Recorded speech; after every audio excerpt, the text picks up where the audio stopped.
Hello everyone welcome back to Edu Teacher Kerala. അപ്പോൾ ഇന്ന് നമ്മൾ ഡിസ്കസ് ചെയ്യാൻ പോകുന്നത് 8th സ്റ്റാൻഡേർഡിൻ്റെ ആനുവൽ എക്സാമിൻ്റെ കുറച്ച് മോഡൽ ക്വസ്റ്റ്യൻ പേപ്പേഴ്സ് ആണ് കേട്ടോ. 2018-19 ക്വസ്റ്റ്യൻ പേപ്പറാണ് ഇന്ന് നമ്മൾ ഡിസ്കസ് ചെയ്യാൻ പോകുന്നത്. അപ്പോൾ ആദ്യത്തെ ക്വസ്റ്റ്യൻ നോക്കാം. 1 മാർക്സിൻ്റെ ക്വസ്റ്റ്യൻ ആണ്. 2 ക്വസ്റ്റ്യൻ ആണ് 1 മാർക്കിൻ്റെ ഉള്ളത്. അപ്പം name the art of writing of ancient ഈജിപ്ഷ്യൻസിൻ്റെ ആർട്ട് ഓഫ് റൈറ്റിങ്ങിന് പറയുന്ന പേരെന്താണ്? ഹൈറോഗ്ലിഫിക്സ്. ഓക്കെ, ഹൈറോഗ്ലിഫിക്സ് എന്നാണ് ഈജിപ്ഷ്യൻസിന്റെ ആർട്ട് ഓഫ് റൈറ്റിങ്ങിന് പറയുന്നത്. സെക്കൻഡ് ക്വസ്റ്റ്യൻ നോക്കാം. How many members can be nominated by the president to Lok Sabha? ലോക്സഭയിലേക്ക് പ്രസിഡന്റ് നോമിനേറ്റ് ചെയ്യുന്ന എത്ര ആളുകളാണ് ഉള്ളത്? 2 മെമ്പേഴ്സ് അല്ലെ, 2 മെമ്പേഴ്സിനെയാണ് പ്രസിഡന്റിനെ ലോക്സഭയിലേക്ക് നോമിനേറ്റ് ചെയ്യാൻ പറ്റുന്നത്. അടുത്ത ക്വസ്റ്റ്യൻ നോക്കാം. Why the igneous rocks are called primary rocks? Igneous റോക്സിനെ എന്തുകൊണ്ടാണ് പ്രൈമറി റോക്സ് ആയിട്ട് വിളിക്കുന്നത്? Give an example for igneous rocks. എന്താണ്? All other rocks are formed from igneous rocks അല്ലെ. ഓൾ അതർ, അതായത് ഇഗ്നിയസ് റോക്സ് എന്നാണ് ബാക്കിയുള്ള റോക്സ് എല്ലാം ഉണ്ടാവുന്നത്. അതുകൊണ്ട് തന്നെ അതിനെ പ്രൈമറി റോക്സ് ആയിട്ട് വിളിക്കുന്നത്. They are called primary rocks. Example എന്താണ്? Granite, basalt. ഓക്കെ, അടുത്ത ക്വസ്റ്റ്യൻ നോക്കാം. Family is an example for social group. Write the characteristic features of social group. അപ്പോൾ സോഷ്യൽ ഗ്രൂപ്പിന്റെ ക്യാരക്ടറിസ്റ്റിക് ഫീച്ചർ എന്താണെന്ന് നോക്കാം. സ്മോൾ ഗ്രൂപ്പ് ആണ്, ഫെമിലിയർ ഗ്രൂപ്പ് ആണ്, അതുപോലെ തന്നെ എലിവേറ്റഡ് ഗ്രൂപ്പ് കോൺഷ്യസ്നെസ് ഉണ്ട്, അതുപോലെ കോമൺ വേസ് ഓഫ് ആക്ടിങ്. ഫാമിലിയുടെ ക്യാരക്ടറിസ്റ്റിക് ഫീച്ചേഴ്സ് ആണ് കേട്ടോ. അടുത്ത നോക്കാം. മെൻഷൻ ദ എൻവയോൺമെന്റൽ problems caused by the reclamation of wetlands. വെറ്റ്ലാൻഡ്സിന്റെ റീക്ലമേഷൻ വഴി എന്തൊക്കെ എൻവയോൺമെന്റൽ പ്രോബ്ലംസ് ആണ് ഉണ്ടാവുന്നത് നോക്കാം. ആദ്യത്തെ പ്രോബ്ലം എന്ന് പറയുന്നത് ഫ്ലഡിങ് ആൻഡ് ഇറോഷൻ ആണ്. പിന്നെ loss of genetic resources, loss of production functions, loss of social function. ഈ എൻവയോൺമെന്റൽ പ്രോബ്ലംസ് ഒക്കെയാണ് ഈ വെറ്റ്ലാൻഡ്സ് റിക്ലമേഷൻ ചെയ്യുന്നത് വഴി ഉണ്ടാവുന്നത്. ഓക്കെ, അടുത്ത ക്വസ്റ്റ്യൻ നോക്കാം. How does global warming become a threat to the life forms on the earth? എന്താണ്? Sea level may rise as a result of melting of polar ice അല്ലെ. ഈ ചൂട് കൂടുന്നത് വഴി എന്ത് സംഭവിക്കും? പോളാർ ഐസ് ഒക്കെ മെൽറ്റ് ചെയ്യും, അതുപോലെ തന്നെ സീ ലെവല് കൂടും. അടുത്ത നോക്കാം. Destruction in the coastal ecosystem may lead to problems such as food crisis. Okay, coastal ecosystem പോകുന്നതോട് കൂടിയിട്ട് എന്ത് സംഭവിക്കും? ഫുഡൊക്കെ കിട്ടാതെയാവും അല്ലെ. അതുപോലെ തന്നെ global warming may result in depletion of many species of plants and animals. Global warming ഒരുപാട് സ്പീഷീസ്, പ്ലാന്റ്സിന്റെയും ആനിമൽസിന്റെ സ്പീഷീസിനൊക്കെ ഡിസ്ട്രോയ് ചെയ്യും, അല്ലെങ്കിൽ അത് ഇവിടുന്ന് നമ്മുടെ ഭൂമിയിൽ തന്നെ ഇല്ലാതെയാവും അല്ലെ. അടുത്ത ക്വസ്റ്റ്യൻ നോക്കാം. Distinguish between porosity and permeability. പോറോസിറ്റിയും പെർമിയബിലിറ്റിയും തമ്മിലുള്ള വ്യത്യാസം എന്തൊക്കെയാണ്? പോറോസിറ്റി എന്ന് പറഞ്ഞാൽ എന്താണ്? Porosity describes the amount of pores in a material, whereas permeability describes how easily water can move through these interconnected pores. Porosity എന്ന് പറഞ്ഞാൽ ഒരു മെറ്റീരിയലിലെ പോർ അല്ലെ, പോഴ്സിനെയാണ്, അതായത് ഹോളുകളെയാണ് ഈ ഒരു പോറോസിറ്റി എന്ന് പറയുന്നത്. പക്ഷെ പെർമിയബിലിറ്റി എന്ന് പറഞ്ഞാൽ എങ്ങനെ അതിൻ്റെ ഉള്ളിലൂടെ ഈ ഇന്റർകണക്റ്റഡ് പോഴ്സിലൂടെ വെള്ളം എളുപ്പത്തിൽ മൂവ് ചെയ്യാൻ പറ്റും എന്നുള്ളതാണ് ഈ ഒരു പെർമിയബിലിറ്റി എന്ന് പറയുന്നത്. അടുത്തത് മാച്ച് ദ ഫോളോയിങ് ആണ്. ആദ്യത്തെ ഓപ്ഷൻ വന്നിട്ട് അതിന്റെ ആൻസർ എന്ന് പറയുന്നത് രണ്ടാമത്തെ ആണ് അല്ലെ, മുദ്രാക്ഷസ എന്നാണ്. അടുത്തത് ശുദ്രകയുടെ മൃച്ഛകടിക അല്ലെ, മൃച്ഛകടിക. അടുത്തത് അമരസിംഹയുടെ അമരഘോഷയാണ്. വരാഹമിഹിര എന്ന് പറയുന്നത് ലഘു ജാതക. ഓക്കെ, ലഘു ജാതക.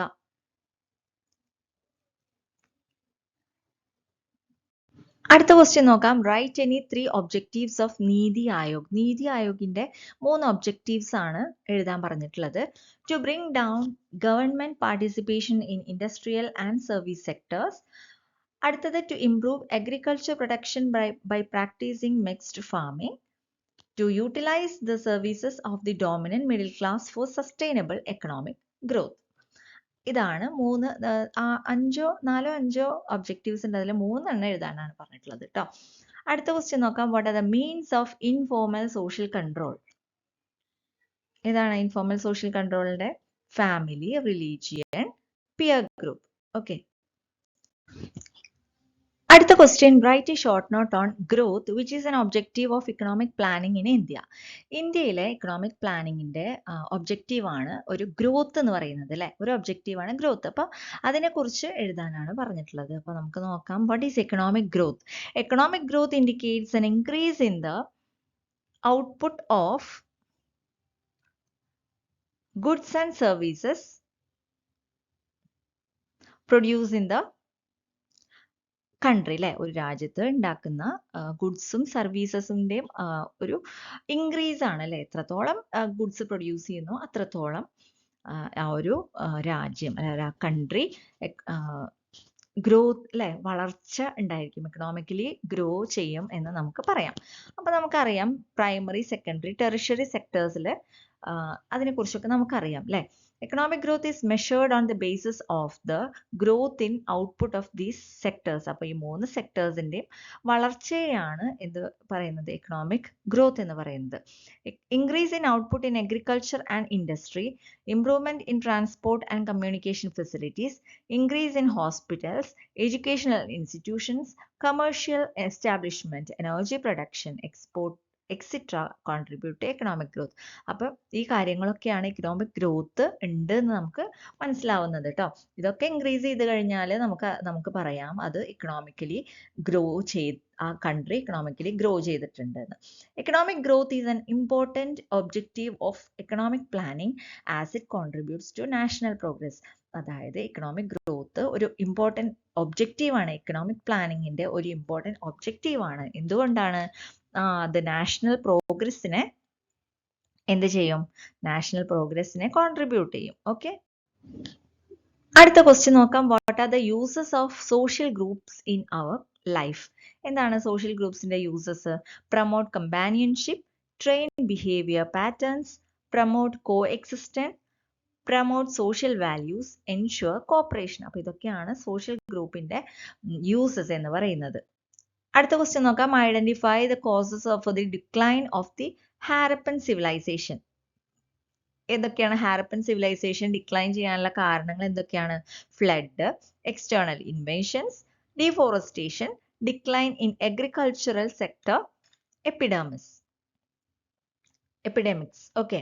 അടുത്ത ക്വസ്റ്റ്യൻ നോക്കാം. Mention the role of nitrogen, oxygen and carbon dioxide in the existence of life. അപ്പോൾ പ്ലാന്റ്സ് കാർബൺ ഡൈ ഓക്സൈഡ് എന്തിനു വേണ്ടിയിട്ടാണ് യൂസ് ചെയ്യുന്നത്? Plants make use of carbon dioxide for photosynthesis. അടുത്തത് man and other organisms make use of oxygen for respiration അല്ലെ. Oxygen use ചെയ്യുന്നത് റെസ്പിറേഷന് വേണ്ടിയിട്ടും carbon dioxide use ചെയ്യുന്നത് പ്ലാന്റ്സ് ആണ് യൂസ് ചെയ്യുന്നത് ഫോട്ടോസിന്തസിസിന് വേണ്ടിയിട്ട്. പിന്നെ plants make use of nitrogen for their growth through nitrogen fixation. Nitrogen plants ആണ് യൂസ് ചെയ്യുന്നത് എന്തിനു വേണ്ടിയിട്ട്? നൈട്രജൻ ഫിക്സേഷന് വേണ്ടിയിട്ട്. അടുത്ത ക്വസ്റ്റ്യൻ നോക്കാം. What are the measures for collecting and storing rain water beneath the surface of the earth by regulating surface run off? എന്താണ്? Conservation of wetlands, protection of forest, terrace farming, mulching, construction of check dams, construction of mud walls, digging rain water percolation pits. ഇതുവഴിയൊക്കെ നമുക്ക് ഈ ഒരു rain water നമുക്ക് store ചെയ്യാം അല്ലെ. അടുത്ത question നോക്കാം. Elucidate the differences between primary groups and the secondary groups with examples. അപ്പൊ എന്താണ് primary group? Primary group is composed of a small group of people with intimate relationship, face to face interaction and mutual cooperation. Primary ഗ്രൂപ്പിൽ ചെറിയ ഗ്രൂപ്പാണ് ഉണ്ടാവുക, പക്ഷെ അവരത് relationship ഒക്കെ ഭയങ്കര ഇൻറ്റിമേറ്റ് ആയിരിക്കും, നല്ല അടുപ്പമുള്ള റിലേഷൻഷിപ്പ് ആയിരിക്കും. ഫേസ് ടു ഫേസ് ഇന്ററാക്ഷൻ, അതായത് നമ്മൾ മുഖത്തോട് മുഖം നോക്കിയിട്ടുള്ള, അതായത് എപ്പോഴും കണ്ടുകൊണ്ടിരിക്കുന്ന ഒരു ഗ്രൂപ്പായി ഒരു ഇതാണ്. അതുപോലെ മ്യൂച്വൽ, അങ്ങോട്ടും ഇങ്ങോട്ടും ഒരു മ്യൂച്വൽ കോപ്പറേഷൻ ഉണ്ടായിരിക്കും. അപ്പൊ അതിന്റെ ക്യാരക്ടറിസ്റ്റിക്സ് എന്ന് പറയുന്നത് മെമ്പേഴ്സ് നോ ഈച്ച് അതർ ആണ്. ഇപ്പൊ നമ്മളെ ഫാമിലിയിലെ മെമ്പേഴ്സ് നമുക്ക് അങ്ങോട്ടും ഇങ്ങോട്ടും അറിയാം. ഇന്റിമസി എമംഗ് ദ മെമ്പേഴ്സ്, അത്രത്തോളം നമ്മൾ ഇന്റിമേറ്റ് ആയിരിക്കും നമ്മുടെ ഫാമിലിനായിട്ട്. അതുപോലെ തന്നെ continuous communication among the members, നമ്മൾ എപ്പോഴും അങ്ങോട്ടും ഇങ്ങോട്ടും കമ്മ്യൂണിക്കേറ്റ് ചെയ്തുകൊണ്ടിരിക്കും. Welfare of members is the main aim. നമ്മളുടെ ആ ഒരു ഇതിൻ്റെ ലക്ഷ്യം എന്ന് പറയുന്നത് മെമ്പേഴ്സിൻ്റെ വെൽഫെയർ ആണ് അല്ലേ. നല്ലത് വരണമെന്ന് മാത്രമല്ലേ നമ്മൾ ചിന്തിക്കുള്ളൂ. Mutual cooperation among the members, അങ്ങോട്ടും ഇങ്ങോട്ടും നന്നായിട്ട് കോപ്പറേറ്റ് ചെയ്യുന്നുണ്ടാവും അല്ലേ. അടുത്തത് secondary group. Secondary groups have more members than primary group. Secondary ഗ്രൂപ്പിൽ കൂടുതൽ മെമ്പേഴ്സ് ഉണ്ടായിരിക്കും. There is formal relationship among the members. അതൊരു ഇൻറ്റിമേറ്റ് റിലേഷൻ അല്ല, പക്ഷേ ഫോർമൽ റിലേഷൻ ആണ്. Secondary groups are formed to satisfy the common needs of the members. Secondary groups എന്തിനു വേണ്ടിയിട്ടുള്ളതാണ്? അതിലത്തെ മെമ്പേഴ്സിൻ്റെ കോമൺ നീഡ്സ് ഒക്കെ സാറ്റിസ്ഫൈ ചെയ്യാനുള്ളതാണ് കേട്ടോ. അപ്പോൾ എക്സാമ്പിൾ എന്താണ്? ക്ലബ്സ്, ഫുട്ബോൾ അല്ലേ, ഫുട്ബോൾ ഗ്രൂപ്പ് ഒക്കെ എന്താണ് ഇതിൻ്റെ എക്സാമ്പിൾ ആണ്. അടുത്ത ക്വസ്റ്റ്യൻ നോക്കാം. Name the layers of the atmosphere. Explain the characteristic feature of any one of them. അപ്പോൾ ആദ്യത്തെ നോക്കാം, ട്രോപ്പോസ്ഫിയർ ആണ് അല്ലേ. Troposphere extends at about 90 kilometre from the surface of the earth and lies close to the earth. 90 kilometre വരെയുള്ള ലെയറിനെയാണ് troposphere എന്ന് പറയുന്നത്. എർത്തിനോട് ചേർന്ന് കിടക്കുന്ന ഭാഗമാണ് troposphere. The height of the troposphere is more in the equatorial regions because of strong convection there. അതായത് ട്രോപ്പോസ്ഫിയറിൽ height ഏറ്റവും കൂടുതൽ ഏത് ഭാഗത്താണ്? ഇക്വറ്റോറിയൽ റീജിയനിലാണ് കേട്ടോ. അതുപോലെ തന്നെ almost all the weather and climatic phenomena such as cloud formation, rain, snow, wind, thunder, lightning take place in the layer. അപ്പോൾ ഏത് ഭാഗത്താണ് ഈ ഒരു ക്ലൗഡും റെയിനും സ്നോവും ഒക്കെ ഉണ്ടാവുന്ന വെതർ ക്ലൈമാറ്റിക് ഫിനോമിന ഒക്കെ നടക്കുന്നത്? ട്രോപ്പോസ്ഫിയറിലാണ്. In the troposphere the temperature decreases at a uniform rate of 1 degree Celsius for every 165 metre of altitude. അതായത് ഹൈറ്റ് കൂടുന്നതിനനുസരിച്ച് ടെമ്പറേച്ചർ ഡിക്രീസ് ചെയ്യുന്നുണ്ട്. 1 degree Celsius വെച്ചിട്ട് 165 മീറ്റേഴ്സിന് കുറയുന്നുണ്ട്. ഓക്കെ, അതിനെ പറയുന്നതാണ് നോർമൽ ലാപ്സ് റേറ്റ്. അടുത്തത് സ്ട്രാറ്റോസ്ഫിയർ ആണ്. Stratosphere extends about a height of 50 kilometre from the earth and lies above the tropopause. അതായത് ട്രോപ്പോപോസിന്ന് എർത്തുനിന്ന് 50 കിലോമീറ്റർ ഹൈറ്റ് ആണ്. അതുപോലെ തന്നെ ട്രോപ്പോപോസിന്റെ മുകളിലായിട്ടാണ് ഇത് കാണപ്പെടുന്നത്. In the lower part of the stratosphere there is no change in temperature with altitude. അതായത് താഴെ ഭാഗങ്ങളിൽ, സ്ട്രാറ്റോസ്ഫിയറിന്റെ താഴെ ഭാഗങ്ങളിൽ ഈ ഒരു ചേഞ്ച്, ടെമ്പറേച്ചറിന്റെ നേരത്തെ പറഞ്ഞ പോലെ ചേഞ്ച് ഇല്ല. This zone is known as isothermal zone. Isothermal zone എന്നാണ് ഈ ഒരു ഭാഗത്തെ പറയുന്നത്. Beyond this there is increase in temperature with altitude. പക്ഷേ ഇതിന് മുകളിലായിട്ട് എന്താണ് സംഭവിക്കുന്നത്? ടെമ്പറേച്ചർ കൂടുകയാണ് ചെയ്യുന്നത്. നമ്മൾ നേരത്തെ പറഞ്ഞു ട്രോപ്പോസ്ഫിയറിൽ ടെമ്പറേച്ചർ കുറയാണ് ചെയ്യുന്നത്. പക്ഷേ ഇവിടെ കുറച്ച് താഴെ ഭാഗങ്ങളിൽ, സ്ട്രാറ്റോസ്ഫിയറിന്റെ താഴ്ന്ന ഭാഗങ്ങളിൽ ഒരു മാറ്റവും ഇല്ല. അതിൻ്റെ മുകളിലായിട്ട് എന്ത് സംഭവിക്കും? ഇൻക്രീസ് ചെയ്യും അല്ലേ, ടെമ്പറേച്ചർ ഇൻക്രീസ് ചെയ്യും. അടുത്തത് ozone layer which forms part of this layer absorbs the harmful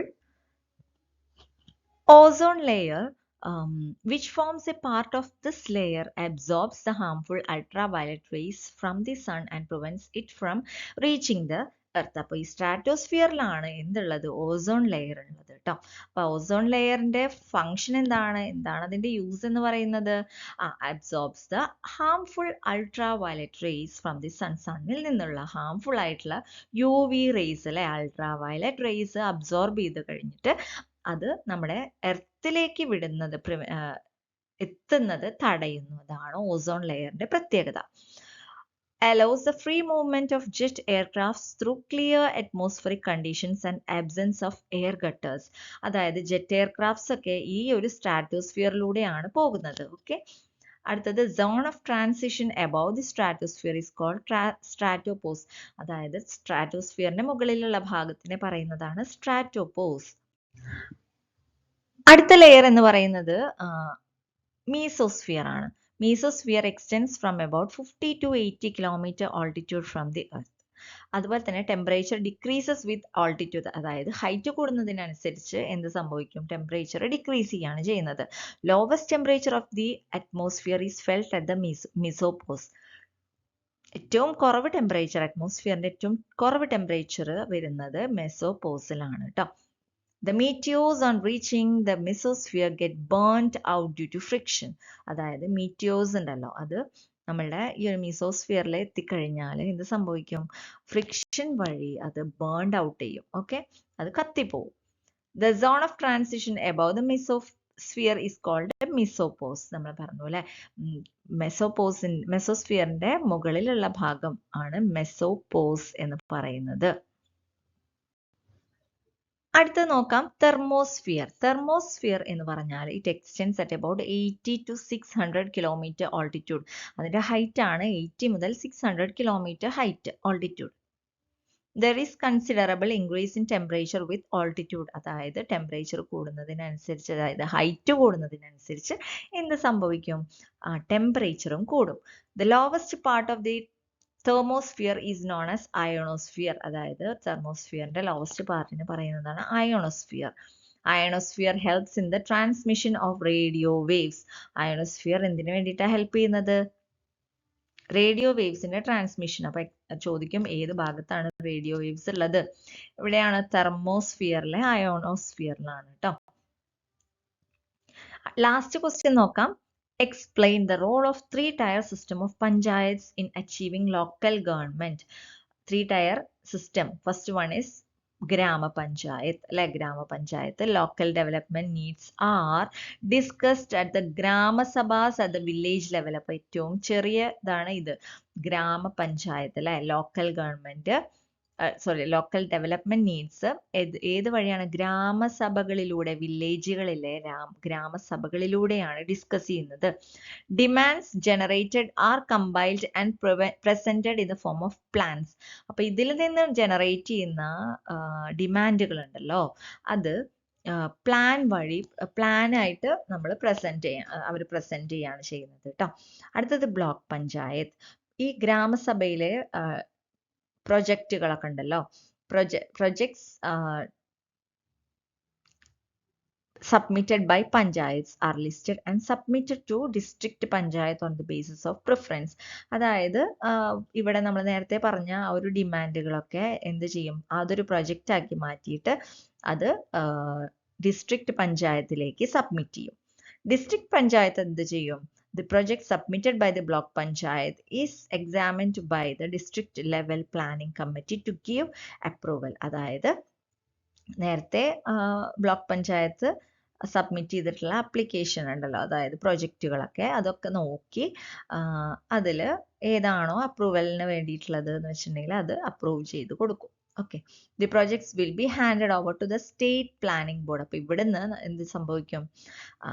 state planning ബോർഡിലേക്ക് ഈ ഒരു പ്രൊജക്റ്റ് ഒക്കെ ഹാൻഡ് ഓവർ ചെയ്യും. ഓക്കെ, അപ്പോൾ ഇന്നത്തെ ഈ ഒരു ക്ലാസ് എല്ലാവർക്കും യൂസ്ഫുൾ ആയിട്ടുണ്ടാവുമെന്ന് വിചാരിക്കുന്നു. ഇതുപോലെയാണ് ക്വസ്റ്റ്യൻസ് വരുന്നത്. അപ്പോൾ എല്ലാവരും ഈ ക്വസ്റ്റ്യൻസ് ഒക്കെ നന്നായിട്ട്, പരമാവധി നിങ്ങൾ ക്വസ്റ്റ്യൻ പേപ്പറുകൾ ആൻസർ ചെയ്യുക. ഈ ക്വസ്റ്റ്യൻസ് ഒക്കെ നന്നായിട്ട് പഠിക്കുക, ഇതിനോട് ബന്ധപ്പെട്ടിട്ടുള്ള ക്വസ്റ്റ്യൻസ് ഒക്കെ പഠിക്കുക.